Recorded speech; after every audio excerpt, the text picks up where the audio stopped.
For example ایک بیٹا پہلے death ہو چکا, یہ پہلے میں نے جب لاسٹ کلاس میں پڑھایا تھا تو ایک کوشچن آیا تھا کہ بیٹا اگر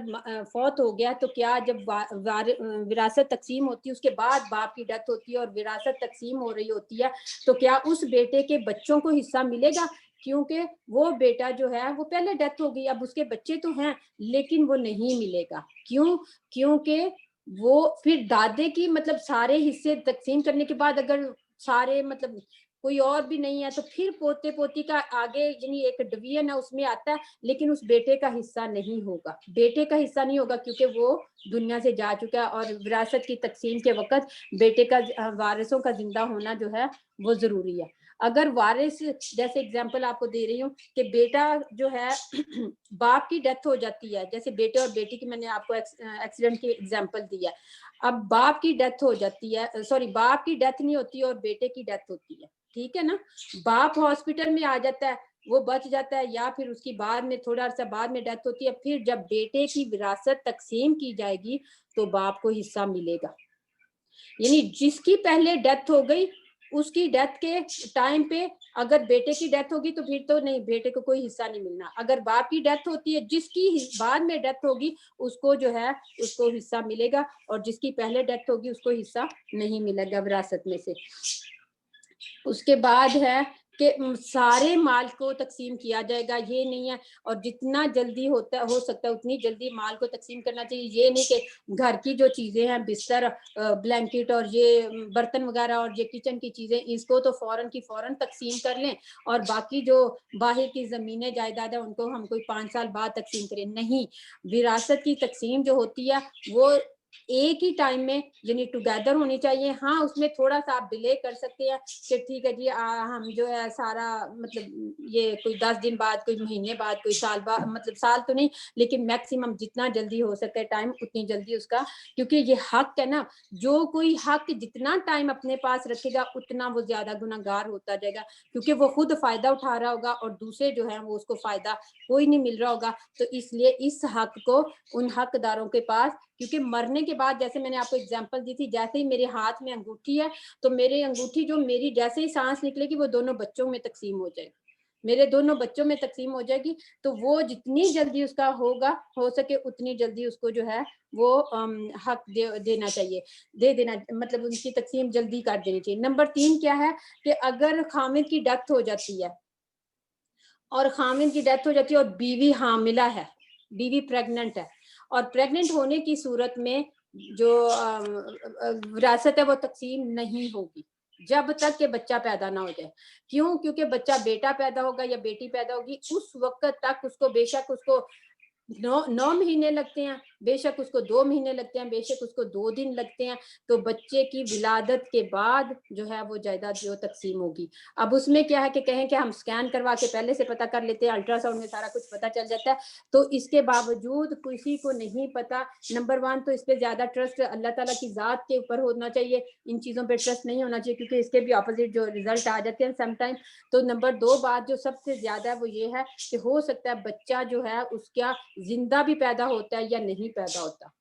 تو ڈلیوری تک جو ہے وہ انتظار کیا جائے, اور وہاں صرف اس صورت میں جو ہے وہ مال کی جو وراثت کی تقسیم ہے وہ ڈیلے ہوگی بچے کی ولادت تک. ادروائز جو وراثت کی تقسیم ہے اس کو فوراً کی فوراً جو ہے وہ تقسیم کر دینا چاہیے. نمبر 3 کیا ہے اس کے بعد, یعنی میں نے تو بہت سارے بتایا, میں نمبر 3 ابھی کری جا رہی ہوں.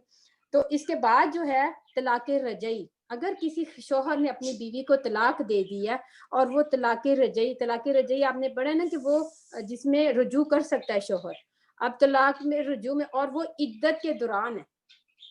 طلاق رجعی اس نے دے دی ہے اور وہ عدت کے دوران ہے, اور عدت کے دوران اگر خاوند کی ڈیتھ ہو جاتی ہے تو تقسیم میں کیا ہے وہ عورت اس کی وراثت کی حقدار ہوگی.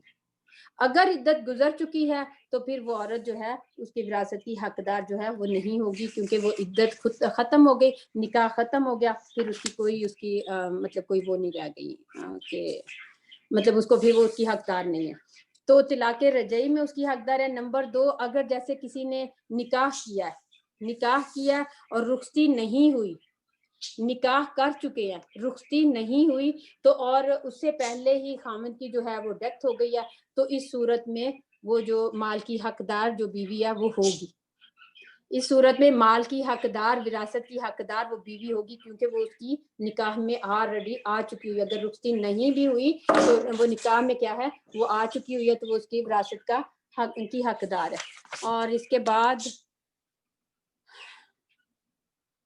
باقی حج اور وہ تو میں نے آپ کو بتا دیا. اور ایک جو تیسری بات مطلب اور ایک اور بات تیسری چوتھی نہیں,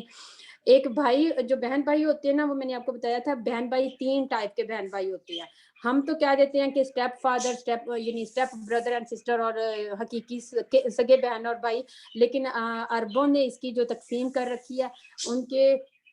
مطابق کیا ہے 3 ٹائپ کے بردرز اینڈ سسٹرز ہوتے ہیں, بہن بھائی 3 ٹائپ کے ہوتے ہیں. وہ کون سے؟ اینی جو ہوتے ہیں وہ حقیقی بہن بھائی جن کے ماں باپ دونوں ایک ہی ہوتے ہیں, ماں بھی ایک ہی ہوتی ہے باپ بھی ایک ہی ہوتا ہے, سگے بہن بھائی جس کو ہم بولتے ہیں. ٹھیک ہے. ایک ہوتا ہے اللاتی. اللاتی بہن بھائی کون سی ہوتے ہیں؟ عین لام الف لا اور تا اور چھوٹی یا. اللاتی یہ کون سے بہن بھائی ہوتے ہیں؟ یہ ہوتے ہیں جن کے باپ ایک ہوتے ہیں اور ڈیفرنٹ مدرز ہوتی ہیں, یعنی باپ نے پہلے شادی کی اور اس میں سے بچے ہوئے اور پھر کیا ہے وہ بیوی کو یا ڈیورس کر دی یا پھر ڈیتھ ہو گئی تو پھر اس نے دوبارہ شادی کی. اب وہ دونوں سارے بہن بھائی کون سے ہیں؟ وہ سارے بہن بھائی اللاتی بہن بھائی کیونکہ باپ ایک ہے اور ماں ڈیفرنٹ تھی. اب اس کے بعد ہے اخیافی. الف خا یا الف یا فا اور چھوٹی یا. اخیافی بہن بھائی جو ہوتے ہیں جن کی مدر ایک ہوتی ہے اور باپ جو ہے وہ ڈیفرنٹ, جیسے کہ ماں نے کہیں پہلے شادی کی, خاوند کی ڈیتھ ہو گئی یا پھر ڈیورس ہو گئی اور وہ بچے جو ایک تھا یا 2 تھا وہ ماں کے ساتھ آئے اور وہ جو ہے آگے اس نے شادی کی اور پھر آگے دوسرے خاوند سے بھی اس کے بچے ہوئے, تو ان کو کیا کہتے ہیں؟ اخیافی بہن بھائی. ٹھیک ہے, اخیافی بہن بھائی. تو یہ سارے بہن بھائی جو ہوتے ہیں یہ اس کے مطابق جیسے یہ ہم نے اس کا حصہ پڑھا, اس میں ان کے مطلب حقدار ہوتے ہیں اپنے اپنے حصے کے جو ان کا جس کے مطابق جس کے وہ ہوتا ہے. تو نمبر اس کے بعد جو ایک اور بات کہ منہ بولا بیٹا یا منہ بولی بیٹی, جس کو ہم عربی میں نے متبنہ بیٹا اور متبنہ بیٹی کہا تھا, وہ وراثت میں حقدار نہیں ہوتے. متبنہ بیٹا اور متبنہ بیٹی جیسے اڈاپٹڈ چائلڈ ہوتا ہے وہ وراثت کے حقدار نہیں ہوتے. ہاں اس صورت میں حقدار ہوتے ہیں جیسے کہ یعنی جس نے لے کے پالا ہوا تھا, جس نے اڈاپٹ کیا ہوا تھا, اگر وہ اس کی ڈیتھ ہو جاتی ہے تو اس کی وراثت میں سے اڈاپٹڈ چائلڈ کو نہیں ملے گا. لیکن اڈاپٹڈ چائلڈ کو کہاں سے ملے گا؟ جو اس کا سگا باپ جس کی طرف جس کے یعنی اس کو پتا ہونا چاہیے کہ میرا سگا باپ یا یعنی ماں باپ نے اس کے جو اڈاپٹڈ پیرنٹس ہیں انہوں نے کہاں سے لے کے پالا ہے, تو پھر اس پیرنٹ کی طرف سے سگے پیرنٹ کی طرف سے اس بچے کو حصہ ملے گا, وہ پورا اس وراثت کا. جس طرح دوسرے بچے حقدار ہے اسی طرح وہ بچہ حقدار ہے. ہاں اڈاپٹڈ چائلڈ کے بارے میں یہ آتا ہے کہ اگر آپ نے یعنی پالا اور مطلب پیرنٹ کا پتہ ہی نہیں ہے, جیسے کوئی عیدی وغیرہ سے لے کے آ جاتے ہیں اور مطلب بچے کو مطلب اڈاپٹ کر لیتے ہیں اور پھر وہ بچہ بڑا ہو جاتا ہے اور ماں باپ کا کچھ پتہ نہیں ہوتا کہ کہاں پہ ہیں کہاں پہ نہیں, اور بچہ کبھی زندگی میں ان کو دیکھ بھی نہیں پاتا, مل بھی نہیں پاتا. تو ہوتا پھر اس میں کیا ہے کہ اس کو وراثت میں تو حصہ نہیں ملے گا, لیکن جیسے کہ ہبہ وغیرہ کیا جا سکتا ہے, جیسے کہ اپنی مرضی سے زندگی میں اس کے نام کچھ لگا دیں, اس کو کچھ بھی دے دے, لیکن جب ڈیتھ ہونے کے باوجود اس کا حصہ نہیں ہے. ٹھیک ہے. تو باقی پیرنٹ کے جو ہوتے ہیں وہ اپنے وارثوں کے بارے میں یعنی اگر اپنے بچوں کے بارے میں, وہ تو میں نے آپ کو پہلے کل بھی پہلے جب آیا پڑھی تھی اس میں بتا دیا تھا کہ اس میں کوئی وراثت یعنی وہ وصیت نہیں کر سکتے. وصیت جو ہے وہ کہتے ہیں کہ سب سے جو پیاری وہ حضرت عمر بن عبدالعزیز سے کسی نے کہا کہ اپنی اولاد کے بارے میں وصیت کیجیے. ہم چاہتے ہیں کہ ہم مال کے بارے میں وصیت کریں, مال کے بارے میں ہم اپنے بچوں کے بارے میں وصیت نہیں کر سکتے کیونکہ مال کا حصہ اللہ تعالیٰ نے مقرر کر رکھا ہے. لیکن وصیت یہ ایک بات میں بتانے لگی ہوں بھول گئی کہ وصیت جو ہے لازمی نہیں ہے کہ وصیت کرے. اگر نہیں بھی کوئی کرنا چاہتا تو اٹس اوکے ہے. اگر وصیت نہیں بھی کوئی کرنا چاہتا کیونکہ پسندیدہ نہیں ہے, اگر پسندیدہ ہے تو بس تھوڑے مال میں وصیت کی جائے, لیکن ضروری نہیں. اگر نہیں کرنا چاہتے تو کوئی گناہ کی بات نہیں اگر نہ بھی وصیت کرے تو. آگے کیا ہے, عمر بن عبدالعزیز نے سے کسی نے کہا کہ اپنی اولاد کے بارے میں کوئی وصیت کیجیے. عمر بن عبدالعزیز آپ کو پتا ہے کہ بہت یعنی عدل والے خلیفہ جو ہے نا وہ گزرے ہیں, تو انہوں نے فرمایا کہ میں کیوں وصیت کروں. کہتے کہ اگر میری اولاد نیک ہوئی تو اللہ کا وعدہ ہے کہ اللہ تعالیٰ صالحین کا ولی ہے، تو پھر میرا یعنی صالحین کا ولی ہے کہ میرے بچوں کا جو ولی ہے وہ اللہ کی ذات ہوگا۔ اگر میرے بچے بد ہیں تو میں ان کے بارے میں کیوں وصیت کروں؟ کیوں؟ کیونکہ ان کی ہر برائی جو وہ کریں گے تو میں ان کے لیے وصیت کر کے تو میں اپنے لیے جب میں دنیا سے چلا جاؤں تو میری جو برائی ہے، ان کی جو برائی ہے مجھے اس کا حصہ ملتا ہے، پھر میں ان کے لیے کوئی برائی یعنی وصیت نہیں کروں گا۔ تو یہاں سے یہ بہت اچھا عمر بن عبدالعزیز کا قول ہے کہ اگر ہم اپنے بچوں کے لیے کوئی وصیت کرنا چاہتے ہیں تو ہمیں کیا ضرورت ہے، جب ہم ان کی تربیت اتنی اچھے طریقے سے کر دی کہ ہم ان کو کیا کریں کہ ہم ان کو مطلب اس کہ یہ کام کرنا، یہ کرنا، یہ کام کرنا، یہ کام کرنا، تو وہ تو پھر ان کو تو خود ہی پتا ہوگا کہ ہماری تربیت کس طرح سے ہوئی ہے، ہم نے کس طرح سے اپنی زندگی گزارنی ہے۔ اور اگر خدا نخواستہ کسی کی اولاد ایسی نیک نہیں ہے اور ایسی ہے تو پھر اس کے بارے میں وصیت کیا کرنی، کیونکہ وہ تو خود ہی برائیوں میں خود سے پہلے سے ڈوبا، اپنے آپ کو ڈبایا ہوا انہوں نے، اور پھر جب وہ ماں باپ کریں گے ان کو وصیت تو پھر ہر برائی کریں گے تو ماں باپ کو اس کی وصیت کے مطابق اس میں سے حصہ ملتا جائے گا۔ چلیں جی، وآخر دعوانا الحمدللہ رب العالمین، آمین برحمتک یا ارحم الراحمین۔ اس کے بہت زیادہ احکامات تھے۔ اب یہ ہے کہ جو اسکالرز ہیں وہ کہتے ہیں کہ جو بھی نایا کو پڑھے، اگر ان کو کسی کو میتھ اچھا طریقے سے آتا ہے نا، اچھے طریقے سے کسی کو میتھ آتا ہے تو وہ یہ پورا علوم، یہ تو ہم نے صرف قرآن کی 2 آیات پڑھی، ایک پورا علم ہے، تو اس کی جو اس علم کی برانچ ہے نا، کیونکہ یہ فرض کفایہ ہے، فرض عین نہیں ہے، تو کسی کا اگر میتھ اچھا ہے کہ کتنا کتنا کسی کو کوئی حصہ ملنا چاہیے تو وہ میتھمیٹک اس کا اچھا ہے تو وہ پھر اس کو کیا کرے کہ اس کو اس علم کو سیکھے تاکہ اپنے ایریے میں اپنی فیملی میں والنٹیئرلی کسی کی ہیلپ کر سکے، تو یہ ان کے لیے اچھا ہے۔ تو اگر والنٹیئرلی کوئی ان کے کسی کی ہیلپ کر سکے تو وہ پھر یہ ہے کہ بہت زیادہ اس کے لیے آخرت میں، کیونکہ جس کی بھی وہ ہیلپ کرے گا ایکچولی وہ کیا کرے گا، ان کی آخرت بچانے کی کوشش کرے گا، کیونکہ اسی جو علم کے اوپر آخرت کا دار و مدار ہے۔ جس نے وراثت کا یعنی وراثت اچھے طریقے سے تقسیم کر دی اس کی آخرت اچھی ہے، جس نے وراثت اچھے طریقے سے تقسیم نہ کی اس کی آخرت خراب ہے۔ تو پھر اس علم کا لینا، اگر کسی مطلب والنٹیئرلی آپ میں سے میں کرتی ہوں کہ اگر کسی بچے کو آپ یہ والا نالج یا علم کی تعلیم دینا چاہتے ہیں تو آپ ان کو دے دیجئے، مطلب ان کی کوشش کیجئے کہ وہ یہ نالج سیکھ لیں تاکہ آپ کے لیے کچھ آخرت کے جتنے لوگوں کی آخرت بچے گی آپ کے بچے کی وجہ سے وہ آپ کے لیے صدقہ جاریہ بنے گا۔ تو آخر دعوانا الحمدللہ رب العالمین، آمین برحمتک یا ارحم الراحمین۔